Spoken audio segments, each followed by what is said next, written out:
Libro Un espejo cósmico, el viaje del alma por la sabiduría de los 12 signos, escrito por Gonzalo Pérez, en la voz de Lola Rodríguez de Revolución de la Conciencia. Signo, Escorpio. Escorpio, signo de agua. Enfrentamos en Escorpio al arquetipo más temido de los 12, al más misterioso, aquel donde los poderes de la emoción se concentran para impulsar nuestras vidas a nuevos comienzos. El agua es su elemento, fluida, profunda, cambiante como el sentir, capaz de saltar intrépida al vacío, horadar la roca, regar el desierto. Dos momentos del agua importan sobre todo a Escorpio, dos momentos extremos. Los momentos límite en que el agua deja de ser líquida para cambiar de estado, volviéndose hielo si se ha enfriado suficiente, o vapor cuando se calienta hasta elevarse. Así, el agua puede esperar la eternidad, blanca en las cumbres de las montañas. Así puede subir al cielo desde el mar y descender nuevamente como lluvia a dar verde a la tierra. Marte, el arquetipo de la fuerza guerrera, rige las aguas inquietas y misteriosas de este signo profundo. El mismo impetuoso varón anímico que conocimos en Aries, solo que en vez de saltar hacia afuera, en Escorpio salta hacia adentro. Son otros los territorios vírgenes que anhela explorar. La energía de Escorpio logra concentrarse hasta lo increíble, porque su salida no puede sino ser volcánica, orgásmica, decisiva, capaz de transformar todo lo que toca. Quienes nacen bajo este signo incomprendido, el más extremo, el más potente, el más invisible, cultivan el secreto y la introversión. En ambientes hostiles se protegen convirtiéndose en hielo. Cuando necesitan entrar en acción, hierven. No pueden darse el lujo de disputar deportivamente por el gusto del combate como otros de los 12, porque Escorpio no sabe pelear. Su economía emocional solo conoce dos salidas extremas: matar o matarse, aniquilar o desaparecer. No extraña, entonces, su afinidad con el humor negro, pues para Escorpio no hay cosa liviana, todo tiende a los absolutos, vida o muerte, todo o nada. Un signo secreto, por simple necesidad de supervivencia. Desde niños descubren tal vulnerabilidad en su alma que se juran a sí mismos a hacerse fuertes e independientes para no exponerse nunca a ser heridos, humillados o manejados emocionalmente por los demás. Muy temprano entonces enfocan sus poderosas capacidades de observación con el objetivo de examinar las intenciones y motivaciones de las personas de su entorno. Así pueden prever los peligros de rigor en la interacción afectiva y preparar sus mejores estrategias. Criaturas insondablemente sensitivas, les aterra sentirse a merced de los demás. Eran niños cuando se dieron primero cuenta que no hay ser humano que sepa de verdad y así asuma lo que le está haciendo emocionalmente a otro. Por eso, para ellos, confiar es lo más importante, también lo más difícil. Porque las emociones positivas de Escorpio, de tanta fama por sus emociones negativas, fluyen hacia la entrega total, la devoción sin límites. Y abrirse de esa manera a otro ser humano puede ser dicha total o máxima imprudencia. Por eso, los controvertidos nativos de Escorpio usan su natural conocimiento de lo que ocurre debajo del agua, de lo que se mueve detrás de la fachada de apariencias, como un arte extrasensorial de supervivencia. Pues son seres delicados, tan conscientes de su vulnerabilidad y contradicción interior, que desarrollan soberano control sobre sí mismos para evitar ser vistos frágiles, necesitados de amor y correr entonces el riesgo de ser abusados y manipulados por vía afectiva. Explicablemente, viven anhelando el momento de deponer sus blindajes para entregarse a su pasión, la intimidad sin barreras, la fusión de amor. La percepción penetrante y la extraordinaria fuerza interior de Escorpio le hacen posible aportar sustancialmente el cambio en las situaciones humanas, porque todas las situaciones humanas tienen una dinámica, contienen opuestos en tensión, polaridades en movimiento. Esa tensión, esa dinámica, puede generar el salto a un nivel superior, de mayor conciencia e integración dependiendo de invisibles transformaciones en los equilibrios emocionales. Escorpio, siempre sensitivo al potencial de transformación, es capaz de influir emocionalmente sobre los demás protagonistas, generando ese reordenamiento y salto de conciencia. Pero también, alevosamente o en ciega ignorancia, puede influir en la dirección opuesta y generar caos e involución. Pues nacer Escorpio incluye un pesado privilegio: percibir de inmediato la negatividad emocional de las situaciones o personas, sentirla en el cuerpo, recibirla directo en el estómago. Por eso, la ineludible urgencia de transformar, de transmutar lo negativo en vida pura. La misión escorpiónica contiene ese imperativo de vida o muerte. Su arquetipo despierta en el alma esa penetración implacable que detecta la semilla del mal antes de que brote y posea, despejándola para orientar toda la energía a las semillas de luz. Todo en Escorpio se vuelve de alto voltaje. Cuando estamos en un ciclo escorpiónico en nuestras vidas, porque a todos nos tocan temporadas en el girar de la rueda, no es que una persona simplemente nos caiga mal. Furiosamente la odiamos. En temperamentos flemáticos, este brote de intensidad telúrica sorprende y descoloca. Pero la persistencia de este odio u obsesión se torna internamente tan intolerable que necesitamos hacer algo al respecto, actuar. Las opciones pasan por mandar a matar a esa persona, como históricamente se ha hecho tanto, o realizar un trabajo interno de transformación para poder dormir tranquilos. El odio, la furia, la venganza, la obsesión sexual, los celos escorpiónicos resultan un sentir insoportable. No podemos resistirlos por mucho tiempo. Ahí está su inteligencia. Conducen necesariamente a una explosión interior. Ese punto en que las emociones hierven y se expresan, explicitando nuestro dolor, nos cambia irreversiblemente de estado, nos lleva a otro lugar. En este nuevo espacio de conciencia se abre la opción esencial: seguir insistiendo en el tormento, destruyendo y destruyéndonos con la negatividad, o aceptar todo, sanar, perdonar y perdonarnos. Muerte o vida, ego o sabiduría. El poder de Escorpio en el alma nos lleva inexorable una y otra vez a esa opción trascendente: darnos vida o darnos muerte. Generar un cambio de estado, entonces, constituye el permanente objetivo de la intensidad vivencial escorpiónica. Cambiar de niño a adulto, de desprevenido a alerta, de espectador a protagonista, de soñador a creador. Sin embargo, todos estos cambios decisivos en el asumir la existencia pasan primero por un temblor, un sobresalto, un transo de muerte.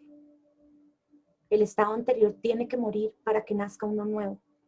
En la imaginación común, ese temblor íntimo, esa muerte necesaria, inseparable del nuevo nacimiento, oscurece las fuerzas transformadoras de Escorpio con sombras ominosas.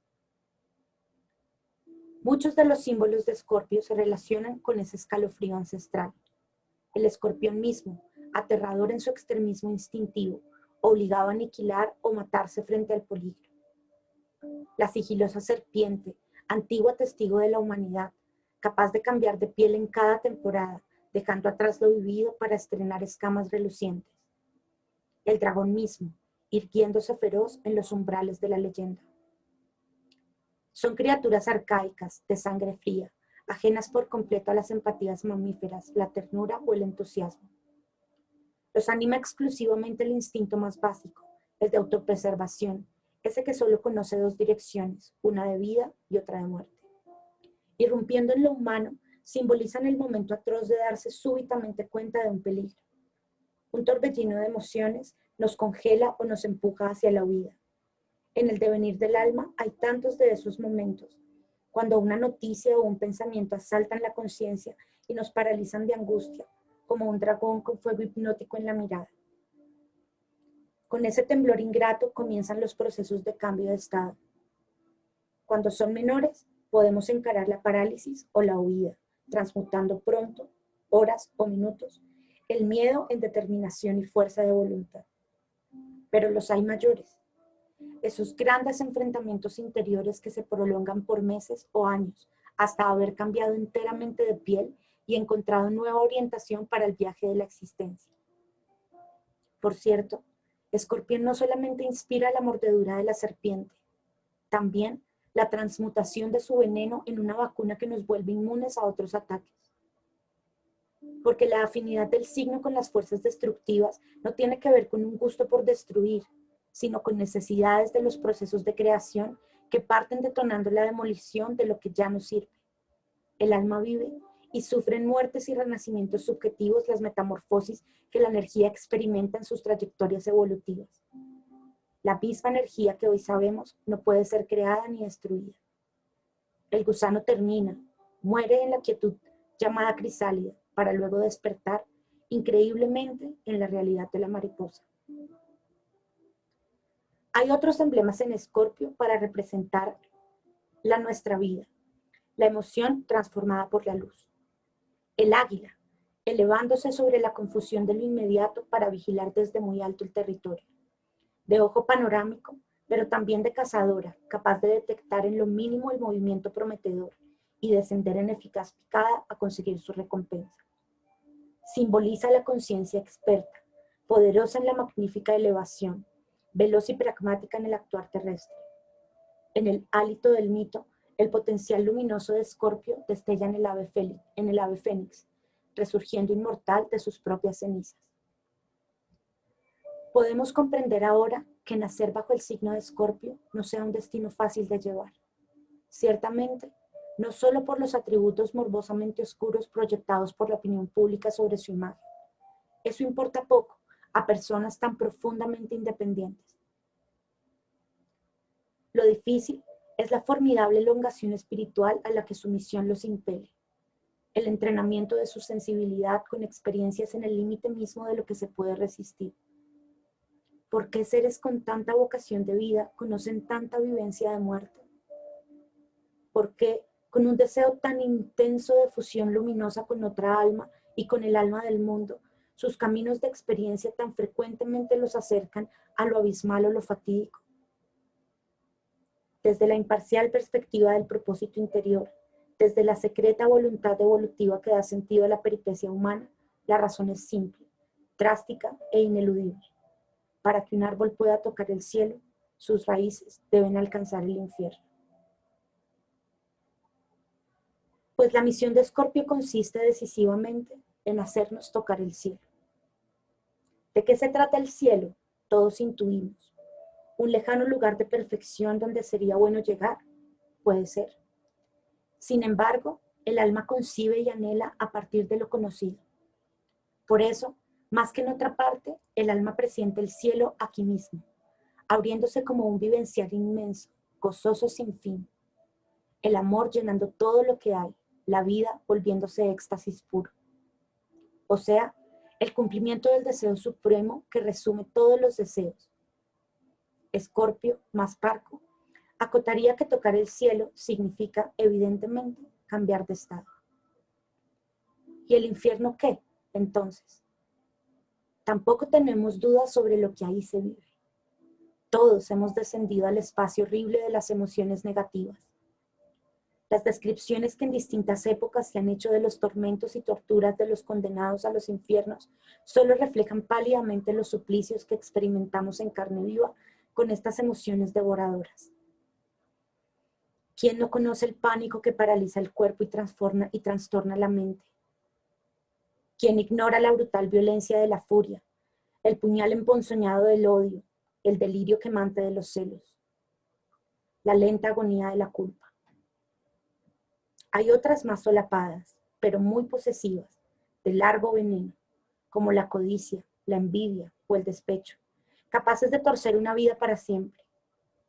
La más simple, la más universal, el miedo mismo, que cuando se instala en nuestro pecho para llamarse angustia, va oprimiéndonos sin respiro, como una pitón constrictora.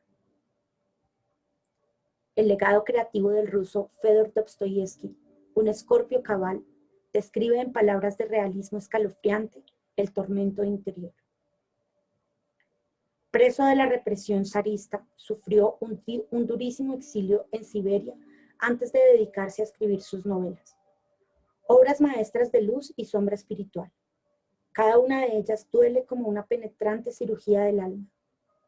Hizo una biopsia definitiva de la obsesión, el asesinato y la culpa en Crimen y Castigo, de las pasiones que destruyen una familia, en Los hermanos Karamazov, de las devastadoras compulsiones políticas, en Los endemoniados. El horror, en Dostoyevsky, siempre contiene destellos de redención, con personajes llenos de amor, como Sonia, en Crimen y Castigo. Su libro más bello podría ser El idiota, cuyo protagonista inolvidable es un príncipe incapaz de sentir egoísmo o maldad. Tampoco sabe, en consecuencia, percibir perfidia o cálculo en los demás. Esa inocencia lleva a su corrupto entorno a considerarlo un limitado mental, un príncipe idiota. Por supuesto, está claro que no se necesita haber nacido Escorpio para querer tocar el cielo. Lo que diferencia a estos especialistas es la temprana certeza de que no bastan las ganas para alcanzar ese estado feliz, ni emprender la hazaña con las mejores intenciones y los más esforzados empeños. Conocen demasiado el anticielo interior, la zona húmeda de miedo donde crecen las monstruosas plantas carnívoras de las emociones negativas. Han intentado, como todo el mundo, hacer caso omiso de ellas, eliminarlas con el pensar, imaginarlas existiendo nada más que adentro de otros. Pero es difícil que la sensibilidad escorpiónica se permita tanto autoengaño. La mordedura de la serpiente expulsa rápido de cualquier paraíso imaginario. Adivinar que esa mordedura del alma nos precipitará intencionalmente en el infierno imprescindible nos aterra. Queremos evitarla. Presentimos el colapso atroz del piso bajo los pies, el momento execrado en que volveremos a dudar, temer y sufrir. Muy humanamente, generamos sin pensarlo variadas estrategias defensivas para protegernos de ese abismo. Una estrategia muy generalizada en la escéptica modernidad incluye renunciar al cielo, como si eso fuera posible, sustituyéndolo por la búsqueda del placer inmediato o la frenética construcción del éxito y la seguridad. La receta de esta precaria defensa ante el vacío exige sostener un ritmo de actividad que no pare nunca, para nunca correr el riesgo de caer en la fisura entre los mundos.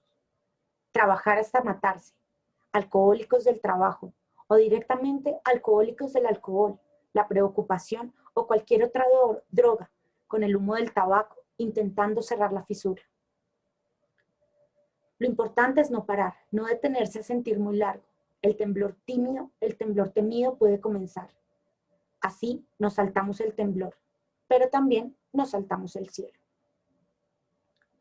Porque de más está decirlo, el cielo se abre justo cuando el sentir se alarga, relajado, liberándonos del tiempo con el poder de una hora que lo contiene todo. Otra estrategia que también nos anestesia el miedo primordial se activa simplemente culpando, echando la culpa. Alguien ha de tener la culpa de nuestra infelicidad, del inmerecido dolor que sufrimos. Determinamos automáticamente uno o más culpables sobre quienes proyectar nuestra violenta reactividad y blanqueamos y justificamos la propia posición con 1000 argumentos. Quedamos así justificados para consumirnos apasionadamente en inflamados deseos de revancha. Ojo por ojo, diente por diente. Herida por herida. La rabia y la expectativa de venganza final pueden estar personalizadas, enfocadas en un padre, un humano, un cónyuge, un jefe, pero fácilmente se proyectan también sobre enemigos más colectivos, como los extranjeros, el gobierno, la oposición, el imperialismo, los ricos, los pobres, los delincuentes, los varones. Por fortuna, en la mayoría de las personas el impulso de venganza permanece en un plano simbólico, sin llegar a concretarse en maniobras destructivas premeditadas. Indudablemente, lo que hace tan satisfactoria esta estrategia protectora del yo es la convicción de haber sido injustamente agraviados. Convencidos por ese ilusorio veredicto de inocencia, nos concedemos pleno derecho a alimentar sádicos consuelos, deseando e imaginando espectaculares venganzas con la garantía de tener a la justicia a nuestro lado. Culpar, odiar, arder con fantasías de castigo para los culpables, cubre la incertidumbre, evita la vulnerabilidad. Apasionadamente ocupados de otros, nos escapamos de temblar y descender a la profundidad de nosotros mismos. La tercera estrategia inconsciente para protegerse del sufrido descenso viene con ilusión, idealismo y obstinación. Consiste directamente en intentar ganarse el cielo. Vamos erigiendo con la imaginación una escalera de méritos para subir. Cada peldaño un desafío a vencer y una recompensa porque nos lleva más arriba. ¿Cuáles méritos constituirán peldaños de esa escalera directa a lo soñado?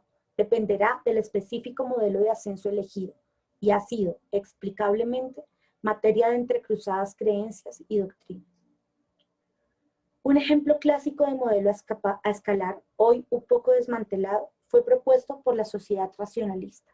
Sácate buenas notas, pórtate bien, cumple tus obligaciones, ponle harto empeño a todo y de seguro serás feliz. En el ámbito espiritual se han difundido diversas representaciones de la escalera, basadas muchas en las religiones tradicionales y otras en métodos o sistemas recientes. Oración, meditación, iniciaciones, tabúes, códigos de conducta, dieta, rituales, premios y castigos han sido convertidos en peldaños de la escalera ideal. Similarmente, las múltiples versiones de autoayuda ofreciéndose en todas partes pueden volverse para sus adherentes fanáticas escaleras al cielo. El incuestionable efecto positivo de muchas de estas prácticas no altera su posibilidad de ser imaginadas peldaños de ilusión. Pero la escalera favorita de todos los públicos es la escalera romántica. Ahí el cielo parece tan cerca. Enamorados del amor, esperamos al pie de la escalera al hombre de la vida o la mujer de la vida, para tomados de la mano, saltar de dos en dos los peldaños que conducen a la dicha sin nubes.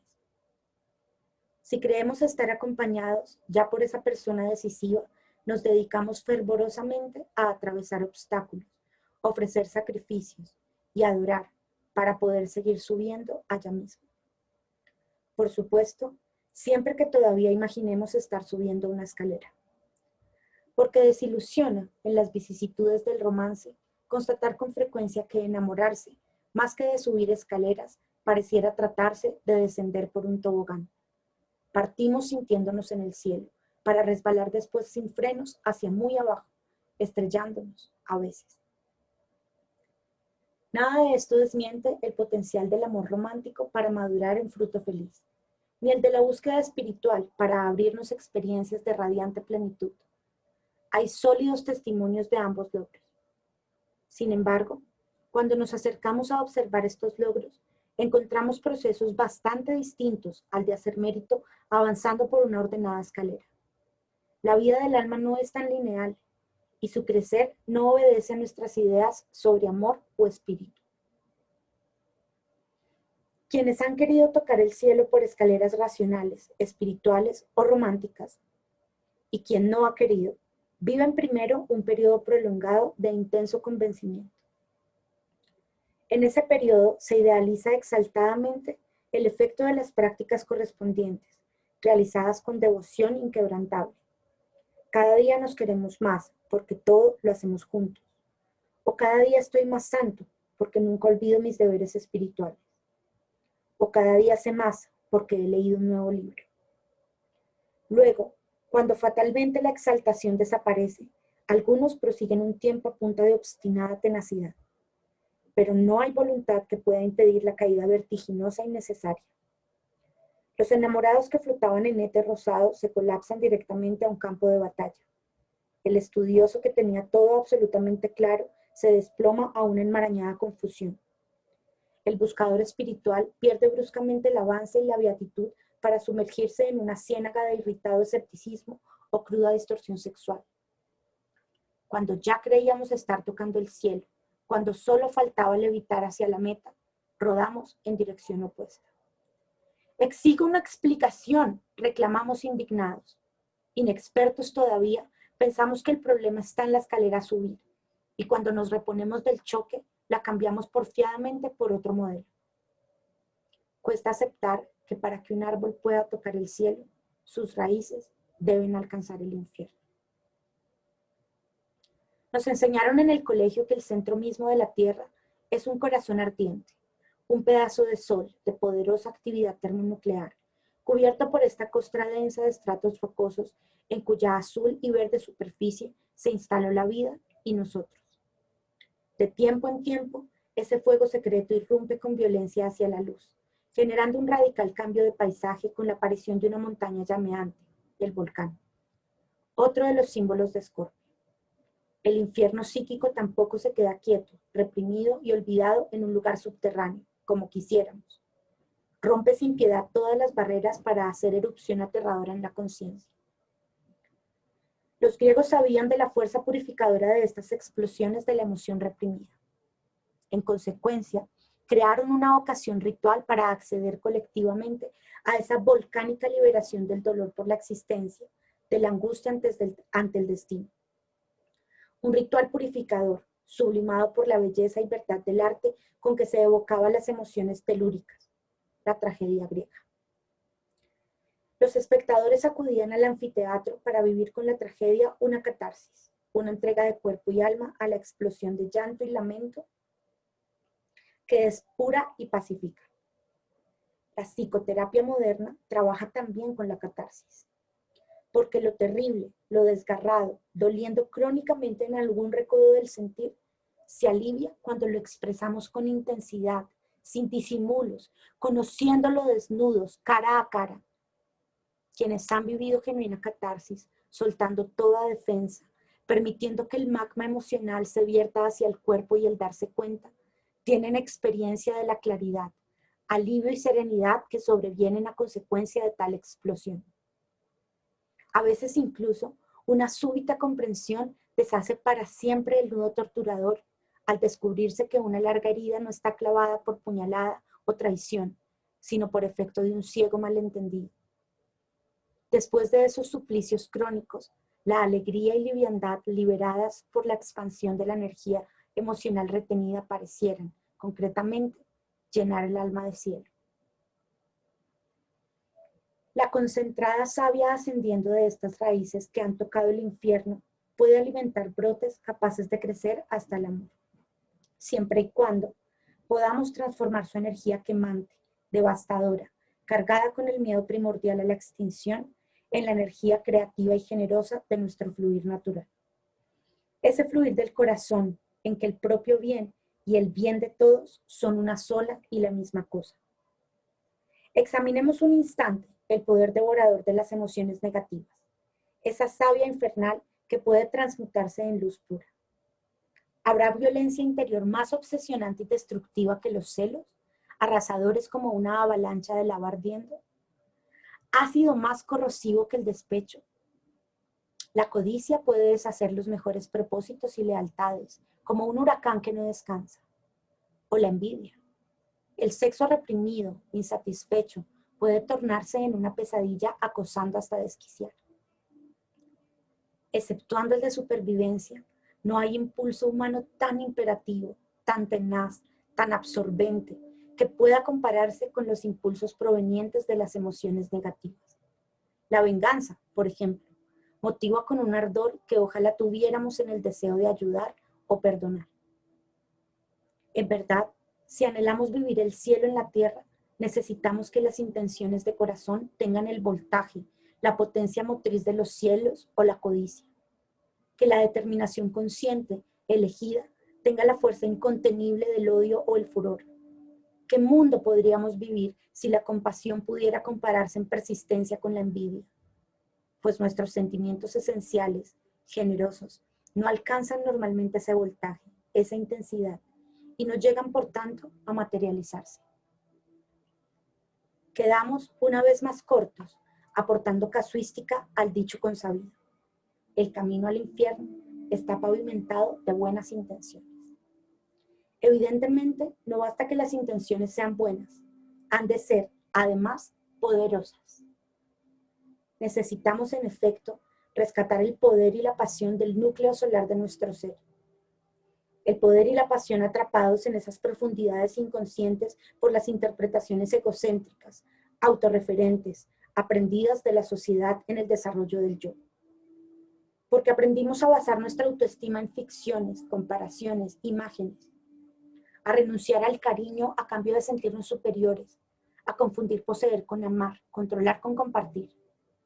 La asombrosa inteligencia del instinto se distorsiona, porque ya no está cuidando nuestra salud y nuestra vida, sino protegiendo la supervivencia de un yo imaginario. Un ego precario, inflándose y desinflándose en dependencia a lo que cree importante. Las emociones negativas, todas generadas desde las susceptibilidades de nuestro ego, se agigantan entonces con la fuerza telúrica, sin límites del instinto de vida. Observemos cómo se distorsionan las pulsiones biológicas llamadas emociones. El miedo, bendito sea, nos entrega energía instantánea para evitar el auto que está a punto de chocarnos o levantar al niño justo antes de que tome la tetera hirviendo. Pasa el peligro, pasa el miedo. Sin embargo, cuando salimos del presente y comenzamos a existir solo en la mente, cualquier pensamiento puede crear y perpetuar un estado de miedo contagioso e invasivo que nos persigue y sofoca. La ira funciona como un saludable dínamo para actuar en defensa de intereses legítimos o nobles, cuando se trata de la justa indignación. Pero tan fácil se desmesura, coludida con el orgullo, poseyéndonos con la permanentemente obsesión de haber sido pasados a llevar, y ahí se vuelve monstruosa.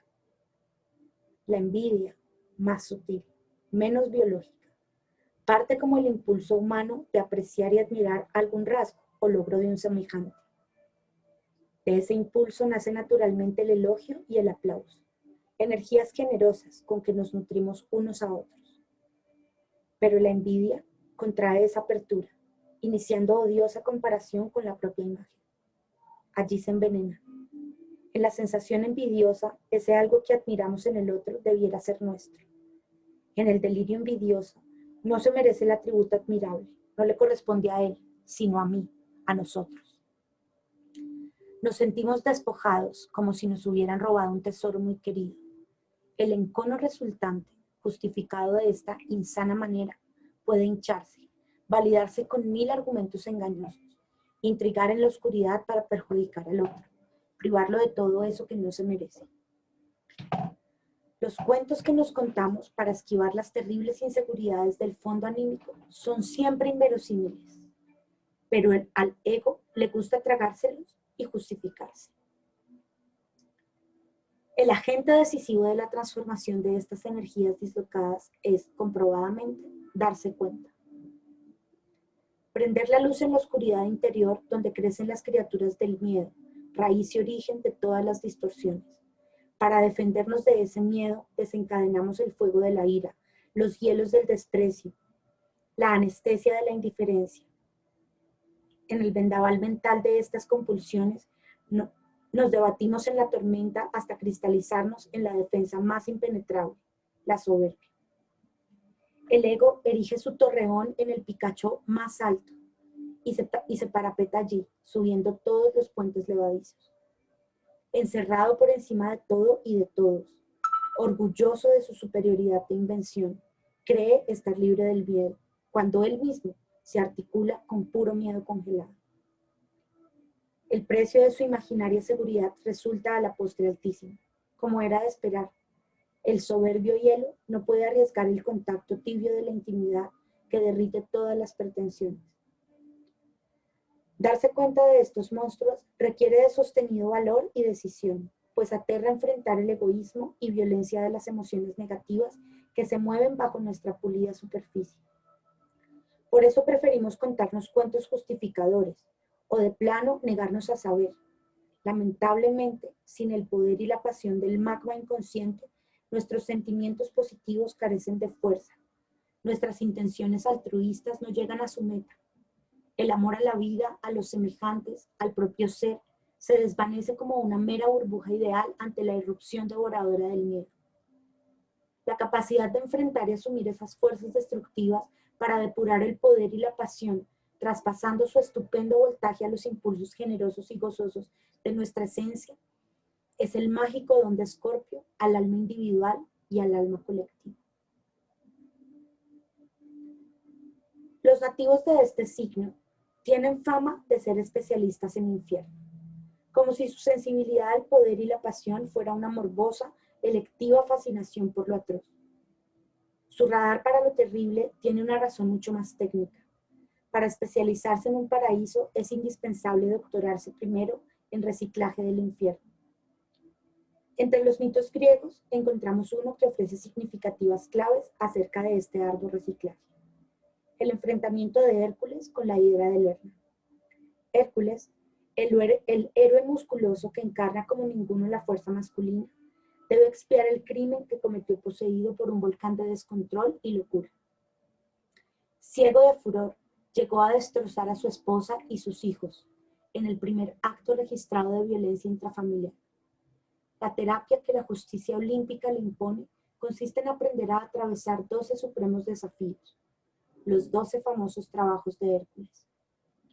En un simbolismo más profundo, representa la epopeya del yo, que para hacerse yo sabio, autoconsciente, ha de atravesar las pruebas de iniciación propuestas arquetípicamente por cada uno de los 12 signos o umbrales de conciencia. Vencer a la hidra de Lerna, una criatura infernal que sale de su cueva por las noches a consumir campesinos, es la tarea escorpiónica determinada para nuestro héroe. Como a esta altura de la epopeya, él ya ha aprendido algunas cosas, acude primero a consultar expertos.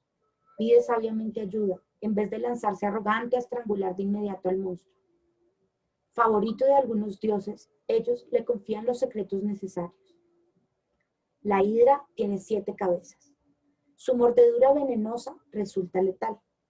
Ningún arma puede hacerle daño. Y peor aún, si cortamos una de sus cabezas, surgirán 3 donde había solo una.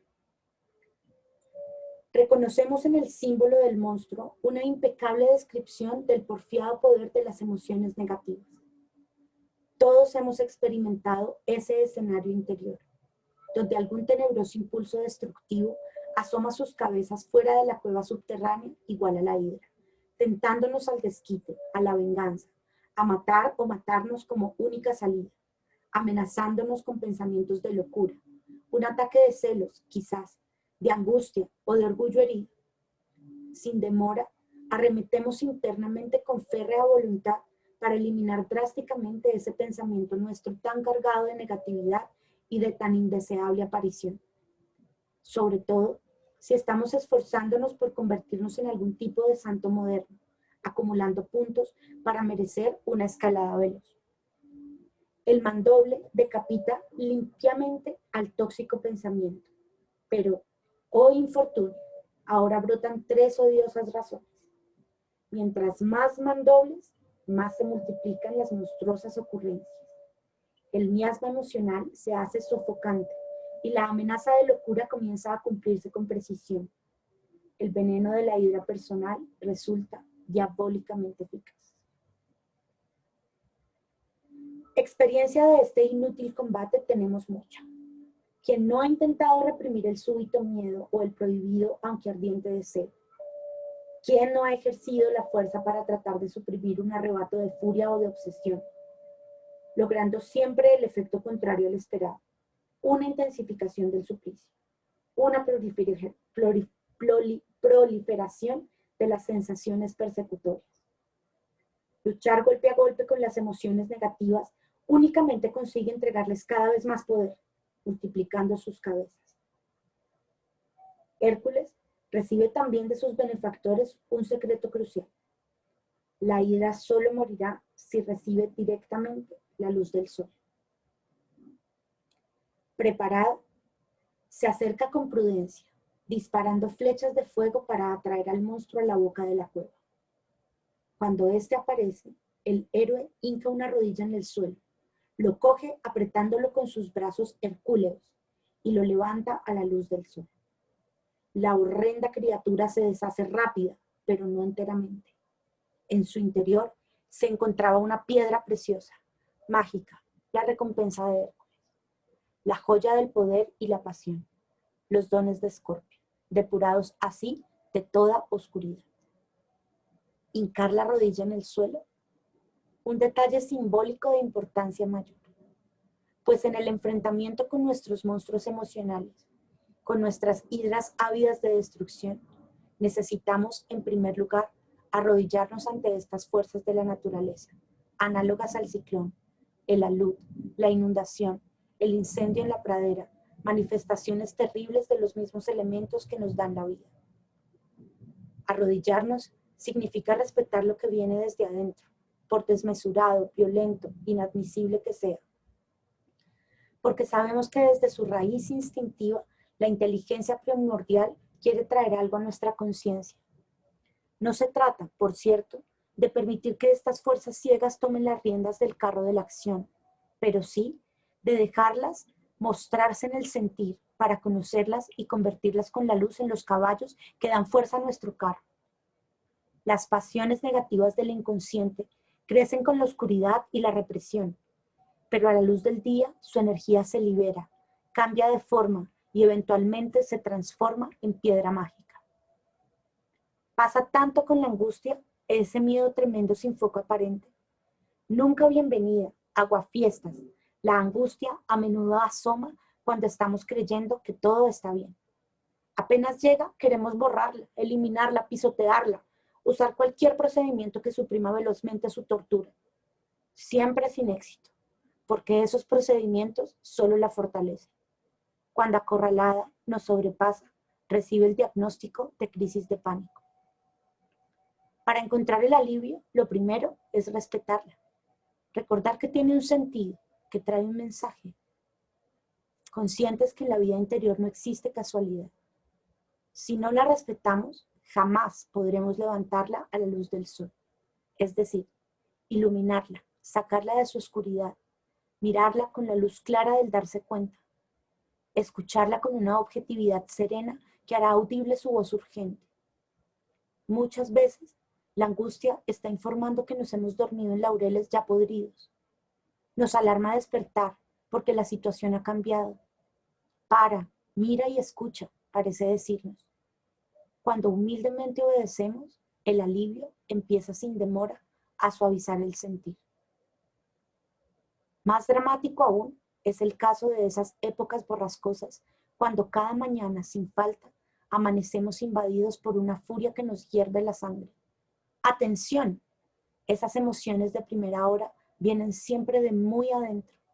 Podría ser, como es frecuente en el proceso de individuación, que esa pasión por destruir esté dirigida contra mamá o papá. Los sueños con escena de asesinato o la extrema repulsión al contacto físico con el progenitor en cuestión aumentan nuestra explicable sensación de culpabilidad. ¿Cómo puedo estar soñando matar a mi mamá? Si somos capaces de levantar nuestra vivencia hacia la luz, en vez de anestesiarnos para no saber, veremos con claridad. Comprenderemos que la profunda necesidad de destruir no está dirigida a la persona de mamá, sino a las amarras de identificación que nos enredan como un pulpo a su imagen, sin dejarnos respirar. Ni siquiera se hace necesario atormentar a Nuestra Señora Madre con acusaciones y reclamos que la van a herir sin hacerle ver. No es ella la que se asfixia. Somos nosotros mismos quienes necesitamos escucharnos para respirar aire propio, liberándonos de la posición de jueces desde la que nos defendemos, echándole la culpa, queriendo que ella reconozca responsabilidad en agravios, que cambie, aceptando por fin que ella no va a cambiar y que en verdad no necesitamos que ella cambie para seguir nuestro camino, ni para amarla. Solo entonces podemos hacer el trabajo de reciclaje emocional en verdadera independencia, sobre todo porque el propósito oculto en la furia justamente es liberarnos de la simbiosis o sumisión que la historia con ella nos ha causado. Dejar de luchar contra la rabia, aceptar su intensidad movilizadora, contenerla sin actuarla hacia el daño, permite conocer sin miedo su contenido y nos va desocupando. Mejor todavía, si la expresamos corporalmente por vía de intenso ejercicio físico. El proceso conduce tarde o temprano al desapego. Ese momento pacífico en que podemos mirar a mamá desde afuera, con distancia e imparcialidad, dos seres diferentes. Luego, el perdón y el amor llenan con naturalidad el espacio despejado. La misión de Escorpio, rescatar el poder y la pasión cautivas en las emociones de supervivencia, es ciertamente una misión de máxima peligrosidad. El ego se tienta de retener ese poder para sus fines tortuosos. Esa permanente tentación resulta difícil de resistir, como dejan claro las epopeyas sobre anillos de poder en versión élfica o nivelunga. El enfrentamiento valiente con las pasiones oscuras fortalece el autodominio y potencia la voluntad, pero puede seducir hacia una magia cada vez más egocéntrica y sin corazón. Si no hincamos la rodilla y elevamos el sentir hacia la luz consciente, nosotros mismos nos vamos volviendo hidra. El rubí mágico, la piedra de la transmutación, resultado de nuestro encuentro paciente y heroico con las pulsiones inconscientes, entrega pleno poder de crear y constante pasión por la vida. Porque el poder y la pasión no se encienden si nuestra energía emocional está dividida entre fuerzas en conflicto, dispersa en deseos contradictorios. Nuestro poder y nuestra pasión son capaces de mover montañas, pero necesitan de nuestra totalidad. Solo pueden expresarse todo o nada. El don transmutador de Escorpio, el don transmutador que Escorpio ofrece se ha llamado en las tradiciones sabias magia blanca. Tal como la luz puede enfocarse en un rayo más penetrante que el filo del metal, el rayo láser, los poderes emocionales pueden concentrar la intención en un solo rayo intenso y persistente que transforma la realidad con su magia. Porque es la consistencia y perseverancia de la intención el secreto que le da poder de manifestarse. Comúnmente, solo las intenciones brotadas de la biológica obligación de sobrevivir, como las que resuelven una emergencia, adquieren en nosotros esa potencia consistente e inexorable. Por eso, con nuestra intención, logramos cubrir suficientemente las necesidades instintivas básicas, incluyendo conseguir sustento, consolidar pertenencia y valoración, sanarnos de enfermedades, desarrollar seguridades materiales, afectivas, simbólicas. Pero los anhelos del alma, los sueños personales, las aspiraciones del espíritu, rara vez alcanzan tanto voltaje. Para darles fuerza de realización, necesitamos pasar de la biología al trabajo interior, la magia blanca. Esta magia luminosa potencia la intención enfocando intensamente las fuerzas emocionales en una sola sinergia. El poder y la pasión se han transmutado en rayo láser espiritual. Por supuesto, hablamos de magia blanca porque también existe la negra. La totalidad y consistencia que hacen posible la magia blanca vienen de la depuración interior y el amor. Su propósito naturalmente se dirige a servir al bien común. Pero, eventualmente, parecida totalidad y consistencia pueden aparecer en un ser herido, poseído por el odio o la codicia, que va a concentrar deseo con el único objetivo de dañar, instrumentalizando así magia negra.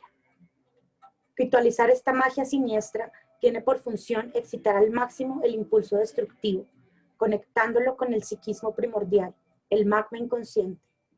Torcidos expertos de todas las culturas desarrollaron oscuras ceremonias y procedimientos sugestivos variados para potenciar las emociones del interesado en hacer daño, quien actúa como canal humano del maleficio. Pero no todos ponen nombre de magia al ejercicio de los poderes del alma. Muchos hombres y mujeres hacen magia blanca espontáneamente, desde una gratitud de su ser profundo, alienándose en naturalidad sana con el fluir del universo mismo. La confirmación de esa maestría está en sus vidas. Crean sostenidamente felicidad. Aman, son amados, comparten, ayudan, realizan, agradecen todo el tiempo. También hay muchos hombres y mujeres que practican magia negra sin llegar a pensarlo.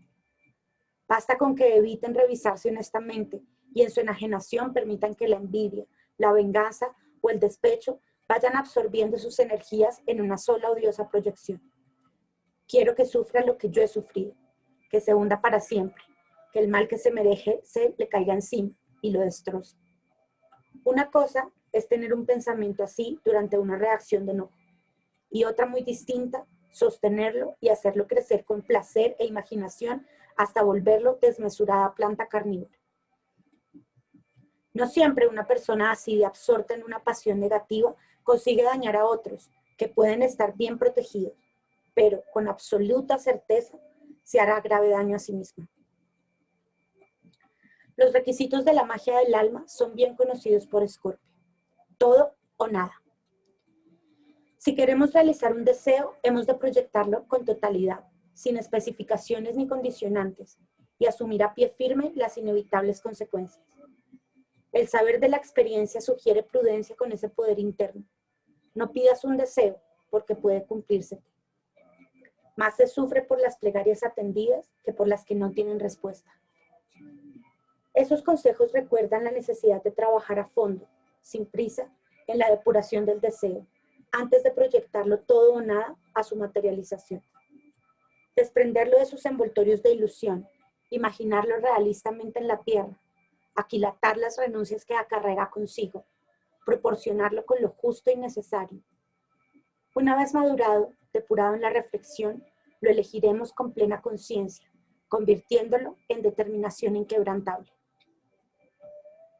Entre los muchos activos de Escorpio que han mostrado en la historia esa determinación para crear, servir, transformar, una notable científica, la polaca Marie Curie, fue la primera mujer en obtener el premio Nobel, en una época que aún esgrimía argumentos para demostrar inferioridad intelectual en las mujeres.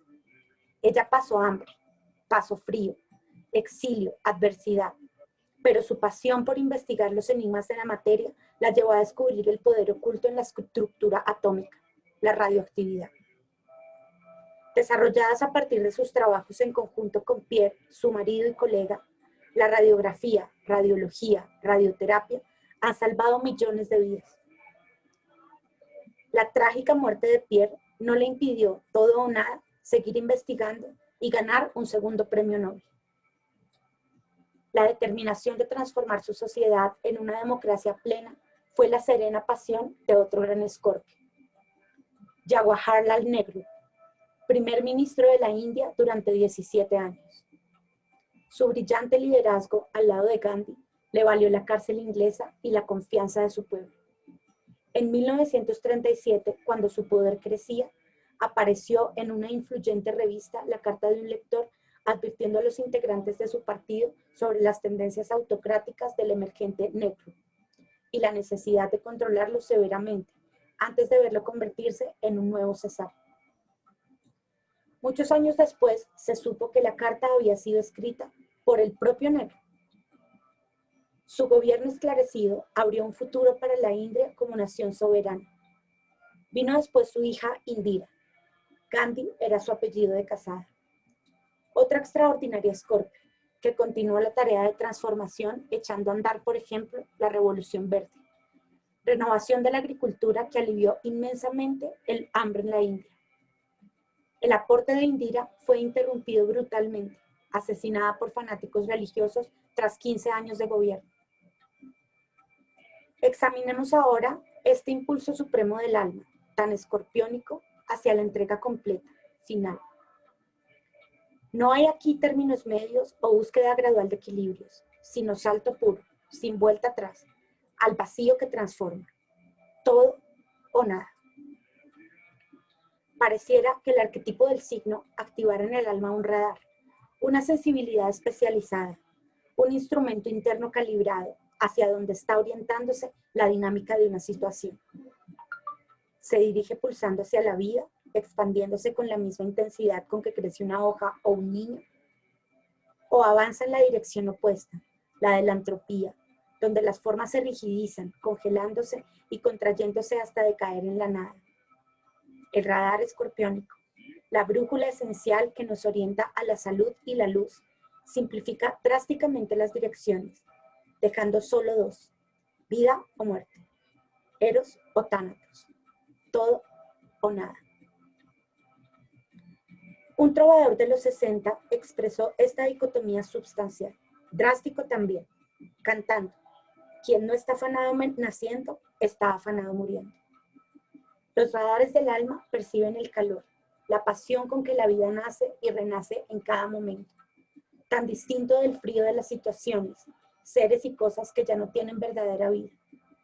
Son radares sintonizados para determinar si se trata de una situación psíquicamente erótica, donde los poderes de la vida están desplegando más vida, moviendo a los seres humanos hacia la creatividad, la generación, el placer, el entusiasmo, o si se trata de una situación tanática, donde algún sistema de creencias está impidiendo la expansión de la vida, produciendo entropía y destrucción, acercándonos a la robotización y la muerte.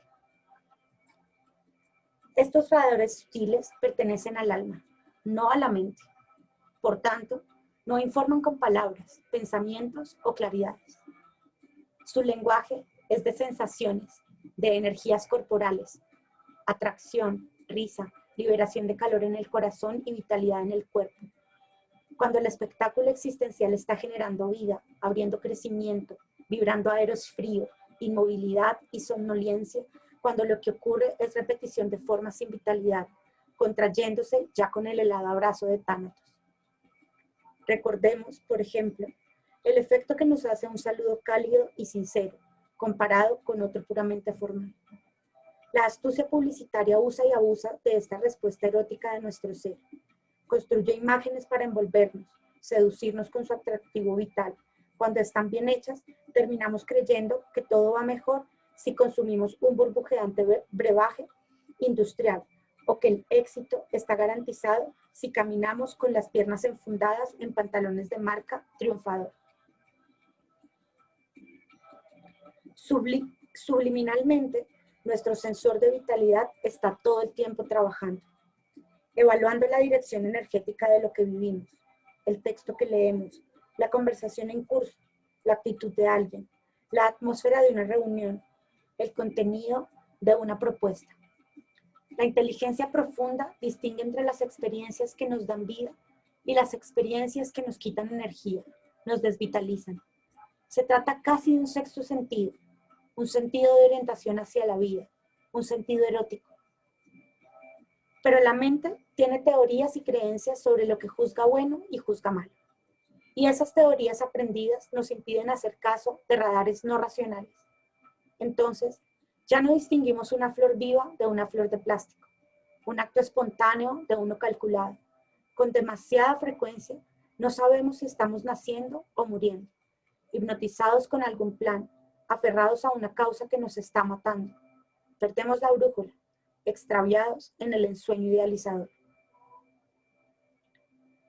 Cuando viene el momento en que nuestra lejanía de la salud y de la vida llega a un límite peligroso, se hace urgente que el ser interno venga a salvarnos. Y de hecho, siempre viene. Sin embargo, cuando esa salvación llega, no nos gusta nada, pues muy humanamente queremos que nos eleven, no que nos hundan. Pero para salvarnos, hemos de hundirnos primero. El ser interno, para rescatarnos de crisis terminal, nos sume en esa vivencia vulnerable de inseguridad máxima, oscuridad inevitable, angustia, desnudez, abrumados por la vergüenza de haber sido y el dolor de ya no ser. Pero solo entonces estamos en condiciones de renacer a una nueva vida, cambiando de pie. Ese estado abismal, el hundimiento en la total desorientación psíquica, puede durar una mañana, unos días, 6 meses o más, según el tamaño de lo que debe morir, justamente para que no muramos nosotros mismos. Lo que debe morir, puras identificaciones, puras ideas concretadas en hábitos, rigidizadas en formas de ser. Por ejemplo, la identificación con una creencia, una explicación de las cosas. Yo creía que lo bueno era controlar todo lo que siento, o con una causa. Es que me gustaba tanto pensar que íbamos a cambiar el mundo. O los preconceptos sobre una relación amorosa. Yo estaba seguro que nosotros nunca nos íbamos a separar. O la idea que teníamos de nosotros mismos. Pero es que a mí siempre me ha gustado estar solo. Son ideas que se contraen, porque ya no van con el presente. Ideas que nos asfixian sin que lo sepamos. Sin embargo, sujetamos estas creencias agónicas como si fueran salvavidas. Antes de llegar al todo o nada, antes de la encrucijada entre vida o muerte, no las soltamos, no nos desprendemos. Trepidamos al borde del abismo porque ciertamente da miedo llegar a la nada. dejarse ir a ese estado de vulnerabilidad descarnada del alma, a ese estado sin salida, difícil. Seguimos aferrándonos a lo conocido, pero como resistir mucho tiempo el hundimiento se torna un suplicio intolerable, la nada empieza a parecer muy deseable. El alma comienza a anhelar la muerte. Extremista como es, fantasea con el suicidio, en un romanticismo de extinción, ansiosa de liberación final. Y, después de tanto resistir la nada, el hilo se corta. Agotados de luchar, no podemos negarnos más al misterioso proceso de reciclaje. Nos entregamos sin poner condiciones. Aceptamos el vacío, por fin. Cuando hemos terminado de patalear, aceptando, dejándonos morir, como se dejaban morir los adolescentes en los ritos de iniciación para la adultez de las culturas de tradición chamánica, un fenómeno interior cambia completamente el paisaje del alma. Un torrente primitivo, instintivo, visceral, brota de la entraña y toma fuerza arrasando con todo a su paso. Ni una justificación, reparo, creencia previa queda en pie ante este torrente de sangre roja que trae un solo imperativo: sobrevivir. Un torrente despejando sin consideraciones lo que ya pasó y murió, abriendo paso a la vida. Esa fuerza pura nos hace nacer de nuevo, inocentes otra vez. Las crisis del alma son crisis de orientación, de dirección existencial. ¿Quo vadis?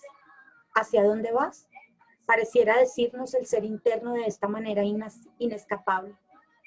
La crisis señala que se ha perdido el rumbo esencial, confundido por multiformes sirenas llamándonos insistentes desde el ensueño. Sirenas que nos atraen hacia las rutas del ego, rutas terminadas inevitablemente en precipicio y dolor. Con las caídas al precipicio viene la generosa oportunidad de morir y nacer de nuevo, para orientarse ahora con brújula limpia y certera. En el estado sano, la orientación está a cargo de esa especialización evolutiva del instinto de vida, la sensibilidad sexual. Todos venimos equipados con estos dispositivos involuntarios que exploran nuestro entorno buscando sintonía con los altos voltajes. El principio del placer, como ha sido llamado, orienta nuestra biología a las experiencias que son sus fuentes de bienestar.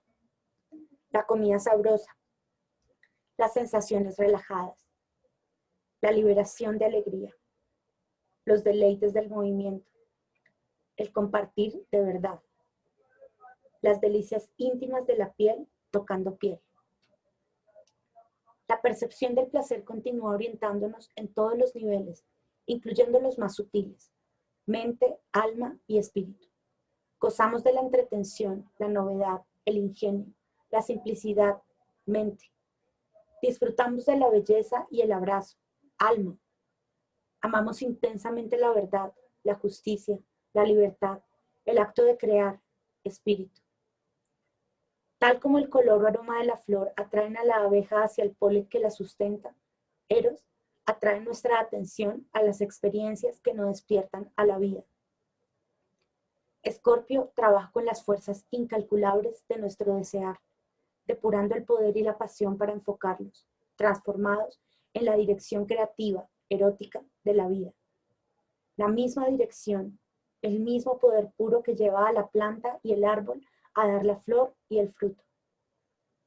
Existe un ejemplo cercano de esta capacidad escorpiónica de renovar poder y pasión para liberar fuerzas generadoras. De la tremenda explosión creativa de comienzos del siglo XX, esa revolución de la cultura occidental donde las vanguardias barajaron psicoanálisis, emancipación, relatividad, feminismo, dada, consagración de la primavera, la imaginación popular, se quedó con un artista genial, convertido hoy en símbolo universal de la libertad expresiva. Pablo Picasso, español, nativo de Escorpio, transformó de raíz nuestra idea de lo que es pintar. Sin vacilar, destruyó o deconstruyó los conceptos previos, dando luz a una reveladora nueva visión. Decía, demoré 2 años en aprender a pintar como Rafael, paradigma del bien pintar. Me ha tomado una vida entera volver a pintar como niño. Gracias a él y a todos los hombres y mujeres que abrieron las puertas de la libertad para el arte, en todos los jardines infantiles del mundo abundan papeles y colores para que los niños experimenten el goce incomparable de crear. Celebramos sus lunas carmesí, sus heroínas enhebrando soles, sus gatos soñadores, sus praderas color de cielo, porque Picasso nos hizo ver con ojos nuevos. Jamás se nos ocurriría hoy comentarle a un niño las deficiencias de dibujo o los errores de perspectiva de su orgullosa obra, porque Picasso nos enseñó a jugar. Recordemos los tiempos anteriores a esta liberación. Pintar era un exigente camino, exclusivo para aquellos talentos capaces de perseverar en los esfuerzos ingratos de aprender a dibujar, componer y dar ilusión de realidad. Aprenda primero a dibujar una silla. Después de ese cambio de piel que Picasso irónicamente lideró, el artista que hay en cada uno de nosotros no necesita aprender a dibujar y se atreve a tomar pincel, a danzar con él sin inhibiciones para contemplarse atónito en el brochazo rojo, el salto violeta, la expansión azul. Desde el misterio del antiguo México nos llega un poderoso símbolo escorpiónico, Quetzalcóatl, la serpiente emplumada. La certera atención de la serpiente, veloz en distinguir potencial de vida de potencial de muerte. Vigilando las superficies de la tierra, se eleva al cielo, transformada por las aladas plumas de Quetzal sagrado. En ese mito de origen, Quetzalcóatl revela a su pueblo el cultivo del maíz, la comprensión de los números y la lectura de las estrellas antes de desaparecer de la mirada humana a una realidad más sutil. Pero dejó hecha una promesa, volver entre nosotros cuando los ciclos del tiempo nuevamente anuncien necesidad de revelación. Muy lejos de México, en la península del Indostán, se habla de otra serpiente, Kundalini, que duerme anidada en nuestra raíz, la zona genital. Cuando despierta, se eleva indetenible por el centro de la columna vertebral para florecer como un loto de 1000 pétalos luminosos en la cumbre de la cabeza, la coronilla, abriendo nuestra conciencia a percibir lo real como un puro fluir de las energías del amor. Así es la magia blanca de Escorpio. Enseña el arte de potenciar nuestra intención con el poder y la pasión, hechos transparentes a la luz del sol. Guiados entonces por los anhelos sabios y gozosos del alma iluminada, recién somos capaces de ir transformando el mundo para que vaya pareciéndose al radiante cielo interior. 20 grandes escorpios.